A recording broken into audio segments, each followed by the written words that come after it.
Hola a todos, bienvenidos a nuestro video de matemáticasyfísica.com. Hoy vamos a ver lo que tiene que ver con conjuntos, símbolos y más. Para eso recordemos que es un conjunto. Decimos que un conjunto es una colección o grupo de elementos que comparten características comunes o que están relacionados de alguna manera. Los elementos de un conjunto pueden ser números, letras, objetos o cualquier cosa que tenga sentido agrupar juntos. También veamos acá lo que tiene que ver con símbolos más usados en los conjuntos. Para eso tenemos el paréntesis, que se utiliza para delimitar los elementos de un conjunto. Por ejemplo, el conjunto A igual 1, 3, 5, 7. Entonces los paréntesis lo que me permiten es en un momento determinado decir de dónde a dónde va el conjunto. Me los delimitan. Otro elemento son las comas. Las comas me sirven para separar los elementos de un conjunto cuando se enumeran dentro de los paréntesis. Por ejemplo, este conjunto B, donde tenemos los elementos 2, 4, 6, 8, y las comas son estos símbolos que me permiten separar cada uno de los elementos del conjunto. Tenemos otro símbolo que es el símbolo del conjunto vacío. Esta letra griega que se llama phi, que me representa el conjunto vacío porque no tiene ningún elemento. También podríamos representar ese conjunto vacío como un conjunto entre paréntesis sin tener elementos. Eso también me representa lo que es el conjunto vacío. Adicional a eso también tenemos un símbolo que me representa lo que es un subconjunto o subconjunto propio. Y lo que me dice acá es que si cada elemento de A está también en B, decimos que A es un subconjunto de B. Para eso tenemos este ejemplo, que A es igual a 3, 4 y 5, cada uno de estos son sus elementos, y B es igual a 1, 2, 3, 4 y 5. Si observamos, A está contenido en B. Por eso decimos que es un subconjunto propio de B. Veamos acá otros símbolos que también son muy usados, que es el subconjunto estricto. Entonces aquí no necesitamos que tenga una barrita abajo para hablar de igualdad o subconjunto propio, sino es muy similar al anterior, pero decimos que el conjunto A tiene menos elementos que B. Entonces acá hablamos de que si A es igual a 3, 5 y B es igual a 1, 2, 3, 4, 5, entonces A está contenido en B y es un subconjunto estricto de B. Tenemos otro elemento que hace referencia a lo que no es un subconjunto. Entonces es simplemente el anterior símbolo con una raya que me tacha de que no es un subconjunto, lo que indica que A no es un subconjunto de B.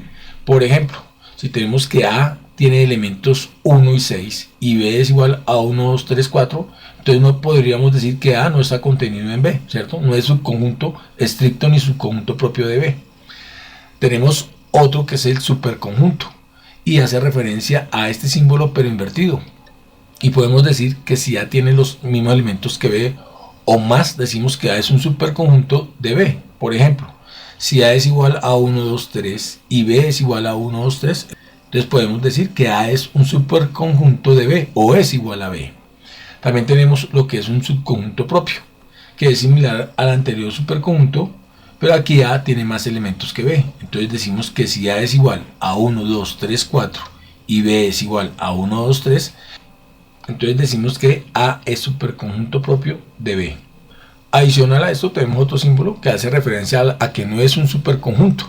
Indica que A no es un superconjunto de B. Y aquí tenemos un ejemplo, que A es igual a 1, 2, 6 y B es igual a 1, 9. Entonces podría decir que A no es un superconjunto de B, a pesar de que tienen un elemento en común.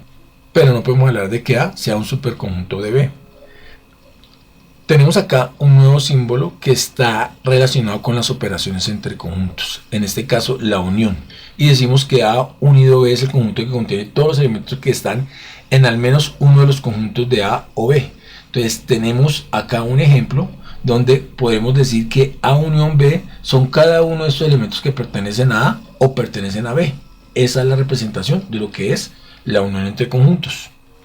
Tenemos otro símbolo que está relacionado con la intersección entre conjuntos, o sea, otra operación entre conjuntos que me representa lo que tiene que ver con la intersección. Es como una U invertida y hace referencia a la intersección. A intersección B, así se lee. Es el conjunto que contiene todos los elementos que están en A, pero que también están en B. En el ejemplo que tenemos acá, los elementos que están en A, pero que también están en B, o sea, podemos decir que la intersección están relacionados con la I, los elementos que están en A y que están en B. Podemos decir que son el E y el O, o sea que podríamos definir que A intersección B es equivalente a los elementos E, O. Y podemos hablar de otro símbolo que es la diferencia, como También podemos hablar aquí de otro símbolo que es la diferencia, como otra operación entre conjuntos que me representa la diferencia entre conjuntos. A menos B, así se lee, es el conjunto que contiene todos los elementos que están en A pero que no están en B. Gráficamente podríamos representarlo de esta manera. Si observamos, decimos que son todos los elementos que están en A pero que no están en B. O sea que A menos B aquí sería igual a 1, porque son los elementos que se encuentran en A pero que no están en B. Tenemos otros símbolos que hacen parte también de las operaciones entre conjuntos, como es este triangulito acá que me representa la diferencia simétrica entre conjuntos. ¿Y cuando decimos que hay diferencia simétrica entre conjuntos? Cuando son todos los elementos que están en la unión pero no en la intersección de los dos conjuntos. En este caso, los elementos que están en la unión pero no en la intersección son los elementos A y U, y son los elementos que me aparecen aquí representados. Hacen parte de la diferencia simétrica. Si hubieran elementos aquí en A y que no estén en A y B, pues también harían parte de este conjunto.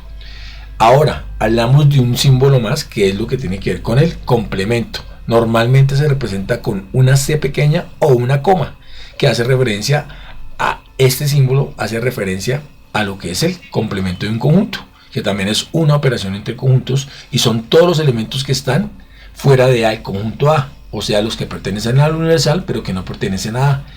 En este caso tenemos que nuestro conjunto A son las vocales abiertas E, O, y nuestro conjunto universal son todas las vocales, quiere decir que es E, O, pertenecen a A, pero al complemento son los elementos que están por fuera de A, que pertenecen al universal. En este caso sería A y U. Estos podríamos decir que son los símbolos más usados cuando hablamos de operaciones entre conjuntos. Pero tenemos otros símbolos que están relacionados con, por ejemplo, este que hace referencia a la pertenencia. Denota que X pertenece a A, significa que existe un elemento X que pertenece al conjunto A. Podríamos decirlo de esta manera. 2 pertenece a este conjunto, 1, 2, 3. Y suponiendo que 2 pertenece al conjunto A igual 1, 2, 3. Podríamos también haber dicho que 2 pertenece a 1, 2, 3 y que 2 está en el conjunto A, o sea 1, 2, 3. O podríamos haber dicho que 2 pertenece a 1, 2, 3 y que 2 es el elemento del conjunto A 1, 2, 3. O sea, cuando hablamos de este símbolo de pertenece, podríamos decirlo que pertenece, está en el conjunto A o es un elemento del conjunto A. Eso hace referencia a este símbolo. También tenemos el contrario a este símbolo, que es el de no pertenencia. X no pertenece a A, que significa que el elemento X no pertenece al conjunto A. También lo podríamos definir como ejemplo, 5 no pertenece al conjunto A, se leería de esa manera. O podríamos decir que 5 no está en el conjunto A. O dicho de otra manera, que 5 no es un elemento del conjunto A. O sea, este símbolo de pertenencia se puede escribir como no pertenece, no está en el conjunto o no es elemento del conjunto. De igual manera, como dijimos en el de pertenece, que pertenece, está en el conjunto o es elemento del conjunto.